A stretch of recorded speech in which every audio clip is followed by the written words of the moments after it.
I get lots of questions about how do I have more personal power? How do I have more impact on the circumstances and the circumstances have impact on me?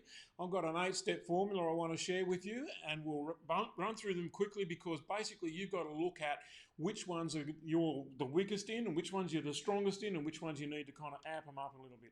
Number one, we need to become more decisive. Every single time we delay a decision or think about it, what it allows is the opportunity for self-doubt to creep in. And as soon as self-doubt turns up, then decisiveness goes out the window. What you have to train yourself to do is follow your gut instincts more often, to use your intuition. Find situations where you can intuitively decide A or B, where there's no real loss for you, where it doesn't matter whether you actually end up with A or B because you'd be happy with both of them, and allow that to be the circumstances during which you can kind of get a sense of how your intuition talks to you. Because most people are not familiar with how their intuition works or talks to them, and because of that, they become indecisive because they're waiting for it to happen. So number one cab off the rank is to become more decisive. Just make decisions more quickly. You'll discover if you're a perfectionist, that's kind of like all for everything that you think and believe in.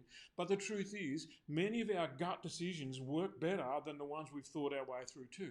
Number two concept about being more powerful is being more responsible. That's taking on responsibility for everything that goes on in your life. And so when something happens to you that's negative, rather than blame other people or say that it's the circumstances or the government or whoever it is, that you say, okay, so what have you come to teach me? How do I be more responsible and learn more and be a more effective person the next time something like this happens? So the attitude of personal responsibility says that I could, if I wanted to, blame someone else and say it's not my fault, but that doesn't make me grow. What it does is actually make me a victim of the circumstances because I'm not able to overcome what took place or what was said or how things went. If I bring on the concept of being personally responsible, then I'm saying to myself, no matter how bad this is, how do I grow from this? How do I become a better, stronger, more capable human being? Third concept, third cab off the rank is self-trust. Now, you'll see that self-trust is number 3 for a reason. That's because, number 1, we have to become more decisive. The real reason that we don't get decisive is most people won't trust themselves. We want to seek, confirmation, and we want to check, and we want to get more information and maybe do some more research. But essentially what we're saying is if you look at leaders of the top 500, the Fortune 500 companies in the world, most of those people will say that they make 80% of their decisions based on gut intuition, gut feel, or intuition. In other words, they trust themselves. They listen, but they go with their own heart. So I'm going to suggest to you that you trust yourself more rather than trust yourself less because it hasn't worked so well in the past. Most people go, well, I trusted myself and I made some bad decisions, so I stopped doing that, and now I consult widely. And I'd say, well, that's a recipe for a disaster. What you need to do is trust yourself more so that you can learn how to make that work for you. Number 4, cab off the rank, is how do I correct mistakes? Now, if you're going to trust yourself and you're going to make more gut decisions, then you are going to make more mistakes in the beginning. But if you're committed to learning from those mistakes, then what you'll do is you'll take that learning on board and you'll mature as a human being and you'll have a whole raft of experience that you can draw on the next time that you find yourself in a difficult situation. So I say mistakes are good as long as you learn from them. In other words, you can turn a disaster into a great thing if you get the learning from it. That means this responsibility thing that was point number 2 comes up when you say, okay, we have to correct the mistakes. If you make a mistake, you need to go and fix it. And if that means apologizing to someone, well, just put your big girl pants on and get out there and do it. So correcting mistakes is important. Number 5, you need to work on your personal sense of resilience. That means how quickly and how easily do you bounce back from adversity. Let's face it, we all experience things that we would rather not experience. So adversity is one of the things that either wipes people out or strengthens them. So the trick there is to understand that adversity is not personal. What happens for most of us is when adversity turns up and some disaster takes place, we take it personal because we couldn't overpower it, we couldn't change the circumstances. Really what we need to do is kind of take a deep breath and go, was this about me or was this just what happened? Take a deep breath. What do I need to refresh and to revitalize? Do I need to go and say some prayers? Do I need to meditate? Do I need some mindfulness time? Do I need to go fishing for a while? How do I bounce back from difficult circumstances? Because resilience has a lot to do with how you treat yourself. And most of us are not resilient because we wear out the resource that is us, because we force ourselves to work really long hours and not necessarily get the results that we want. So resilience has a lot to do with how often you take a break. Pardon me. That break is critically important to your well-being and directly proportional to how much resilience you've got. Number 6 on the list is how optimistic are you? How capable are you of bringing the glass is half full to whatever the circumstances are that you're looking at?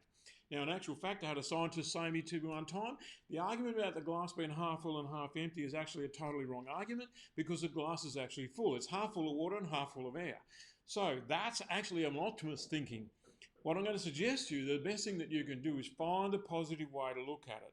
Go and look at the concept of reframing, which is how do I take the circumstances and look at them see the same circumstances through a different window, through a positive view. How do I see what's great about this instead of what's a disaster about it? Because when you can do that, you become naturally optimistic.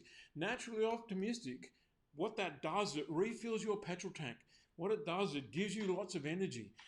Negative drains energy. So the negative thinkers might tell you that they're realistic. I would say they are realistically going to bomb themselves out because they're going to chew up massive amounts of energy just by being negative. Whereas being optimistic allows you to have a lot of energy flow to you naturally. Sure, you're going to experience disappointment, but surely most of your life being a happy experience is better than all of your life being waiting for a disaster. Number 7 on our list in terms of personal power is developing the emotional intelligence skills. Simply that means being able to read yourself and know what you're feeling and respond to that and to change how you feel if it's necessary and it's going to serve you and the people around you in a much better way. Also amongst those skills is to recognise what other people are feeling instead of projecting your feelings onto them.